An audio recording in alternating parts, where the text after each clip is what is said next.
الحمد لله رب العالمين والصلاة والسلام على أشرف الأنبياء والمرسلين وعلى آله وصحبه أجمعين. أما بعد فأعوذ بالله من الشيطان الرجيم. بسم الله الرحمن الرحيم. يا أيها الذين آمنوا كتب عليكم الصيام كما كتب على الذين من قبلكم لعلكم تتقون. صدق الله العظيم. سامعین محترم، رمضان المبارک کی آمد ہے۔ رمضان المبارک خیر و برکت، مسرت اور بشارت، تزکیہ نفس اور تربیت کا مہینہ ہے۔ اس میں اللہ سبحانہ و تعالی نے روزوں کو فرض فرمایا اور قرآن مجید کو نازل کیا۔ اس مہینے میں جنت کے دروازے کو کھول کر جہنم کے دروازوں کو بند کر دیا جاتا ہے اور شیاطین زنجیروں میں جکڑ دیے جاتے ہیں۔ توبہ اور معافی کو قبول کر لیا جاتا ہے۔ تھوڑی سی نیکی پر اجر اور ثواب زیادہ دگنا کر دیا جاتا ہے۔ رمضان المبارک کا مہینہ تزکیہ نفس اور اصلاح ذات کا مؤثر ترین مہینہ ہے۔ اس میں نیکی پر چلنے، اس پر عمل کرنے اور برائیوں سے بچنے کا بہترین موقع ہے۔ اس ماہ مبارک میں، رمضان المبارک میں صدقہ و خیرات، ایثار و قربانی کا جذبہ بھی قابل دید ہوتا ہے۔ انفاق فی سبیل اللہ کا منظر دیکھ کر قرون اولیٰ کی یاد تازہ ہو جاتی ہے۔ اس ماہ مبارک میں نیکی، بھلائی، خیر و ہمدردی کا کوئی موقع ہاتھ سے خالی نہیں جانا چاہیے۔ اس ماہ مبارک میں نیک اعمال میں سے سب سے زیادہ اہمیت اس ماہ کے روزوں کی ہے، کیونکہ روزہ ارکان اسلام میں سے ایک اہم ترین رکن ہے۔ رسول اللہ صلی اللہ علیہ وسلم کا فرمان ہے، بنی الاسلام علی خمس، شہادت ان لا الہ الا اللہ وأن محمد رسول الله وإقام الصلاة وإيتاء الزكاة والحج وصوم رمضان۔ اسلام کی بنیاد 5 چیزوں پر رکھی گئی ہے۔ اس بات کی گواہی دینا کہ اللہ کے سوا کوئی معبود نہیں اور محمد رسول اللہ صلی اللہ علیہ وسلم اللہ کے رسول ہیں، نماز قائم کرنا، زکوٰۃ ادا کرنا، بیت اللہ کا حج کرنا اور رمضان کے روزے رکھنا۔ ارکان اسلام پر اسلام کی عمارت قائم ہے۔ کسی ایک رکن ستون کا انکار مسلمان کو دائرہ اسلام سے خارج کر دیتا ہے۔ روزہ اسلام کا رکن ہونے کے ساتھ ساتھ روزہ فرض بھی ہے۔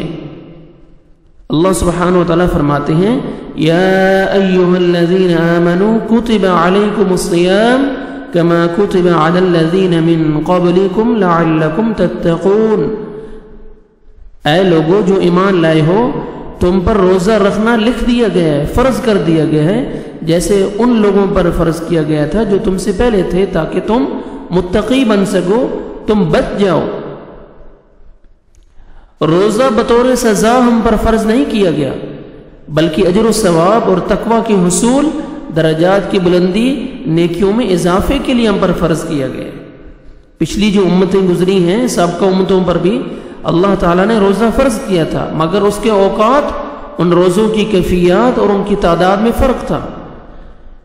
یہ امت محمدیہ صلی اللہ علیہ وسلم کے لیے آسانیاں زیادہ ہیں اور اسی طرح اس کا اجر بھی زیادہ ہے، دگنا اجر ہے۔ یہ اللہ کی اپنے بندوں پر کمال شفقت اور مہربانی ہے کہ اس نے اس عبادت کے ذریعے اپنے بندوں کو قرب کا موقع عطا فرمایا۔ اور اس ماہ مبارک میں آسمان اور رحمت کے دروازے کھول دیے جاتے ہیں۔ رسول اللہ صلی اللہ علیہ وسلم نے فرمایا، اذا دخل رمضان فتحت ابواب السماء وغلقت ابواب جہنم وسلسلت الشیاطین۔ رسول اللہ صلی اللہ علیہ وسلم نے فرمایا، جب رمضان کا مہینہ آتا ہے، آسمان کے تمام دروازے کھول دیے جاتے ہیں، جہنم کے دروازے بند کر دیے جاتے ہیں، شیاطین کو زنجیروں میں جکڑ دیا جاتا ہے۔ دوسری روایت میں کچھ یوں فرمایا، اذا كان رمضان فتحت ابواب الرحمہ وغلقت ابواب جہنم وسلسلۃ الشیاطین، جب رمضان کے مہینہ آتا ہے، رمضان ہوتا ہے تو رحمت کے دروازے کھل جاتے ہیں، رحمت کے دروازے کھل جاتے ہیں، دوزخ کے دروازے بند ہو جاتے ہیں، شیاطین زنجیروں میں بند ہو جاتے ہیں۔ ایک مسلمان کے لیے یہ سنہری موقع ہے کہ رحمتیں سمیٹنے کا، خیر جمع کرنے کا، گناہ معاف کروانے کا، جنت میں جانے کا ایک سنہری موقع ہے۔ رسول اللہ صلی اللہ علیہ وسلم نے فرمایا الصلوات الخمس والجمعۃ الی الجمعہ ورمضان الی رمضان مکفرات ما بینہن اذا اجتنب الکبائر۔ مسلم شریف کی حدیث ہے، پانچوں نمازیں جمعہ سے دوسرے جمعے تک، رمضان سے دوسرے رمضان تک ان گناہوں کا کفارہ ہے جو ان کے درمیان ہوں۔ شرط یہ ہے کہ کبیرہ گناہوں سے اجتناب کیا جائے۔ 5 وقت کی نماز، جمعہ اور رمضان المبارک میں کی جانے والی عبادات مسلمان کے لیے کفارہ ہیں۔ لیکن افسوس اس بات پر ہے آج لوگ نماز روزہ سے دور بھاگتے ہیں، رمضان المبارک میں نماز روزہ کے قریب نہیں جاتے، مسجد کا منہ تک نہیں دیکھتے، دن میں کھاتے پیتے نظر آتے ہیں۔ بعض لوگ تو لاری اڈوں پر، اسٹیشنوں پر، کینٹینز کو آباد کیے ہوتے ہیں، مقیم ہونے کے باوجود مسافر کا روپ دھار لیتے ہیں۔ یہ صریحاً اللہ کی نافرمانی ہے، سرعام کھلی نافرمانی اللہ کی، اس کے عذاب کو دعوت دینے کے مترادف ہے، جبکہ روزہ عذاب الہی اور جہنم سے بچنے کے لیے ڈھال ہے۔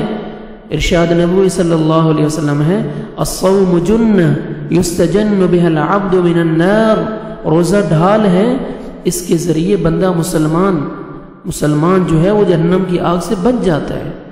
دوسری روایت میں کچھ اس طرح ہے الصوم جنۃ من عذاب اللہ، روزہ اللہ رب العزت کے عذاب سے بچاؤ کی ڈھال ہے۔ اللہ کی پکڑ، عذاب اور گرفت سے وہی محفوظ ہوگا جو فرائض ادا کرے گا، ماہ مبارک کا احترام کرے گا، عبادات کو خشوع و خضوع کے ساتھ پورا کرے گا، اور گناہوں سے بچنے کا اور ان سے اجتناب کر کے اللہ کے احکامات اور اس کے فرامین پر عمل پیرا ہوگا۔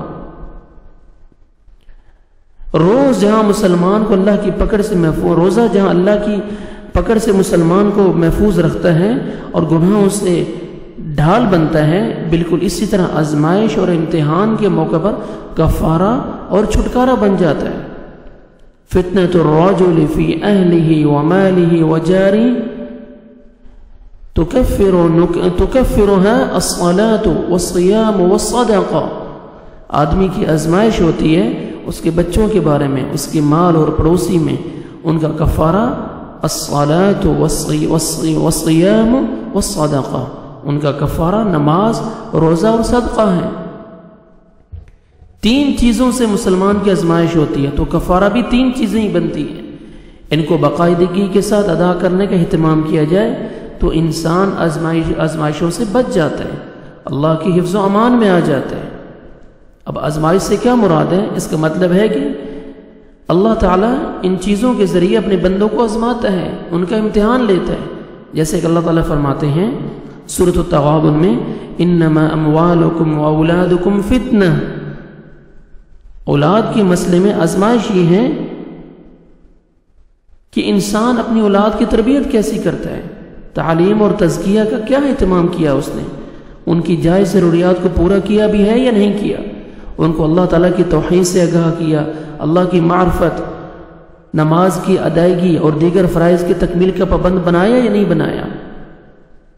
اسی طرح مال میں آزمائش یہ ہے کہ مال کس طرح و کہاں سے کمایا، کہیں 2 نمبری تو نہیں کی، کوئی فراڈ یا ملاوٹ یا دھوکہ تو نہیں کیا، فریب کے ذریعے تو دولت جمع نہیں کی، اور مال تو حلال اور کمائی بھی درست، تو کیا خرچ کرتے ہوئے کہیں اسراف یا بخل سے تو کام نہیں لیا۔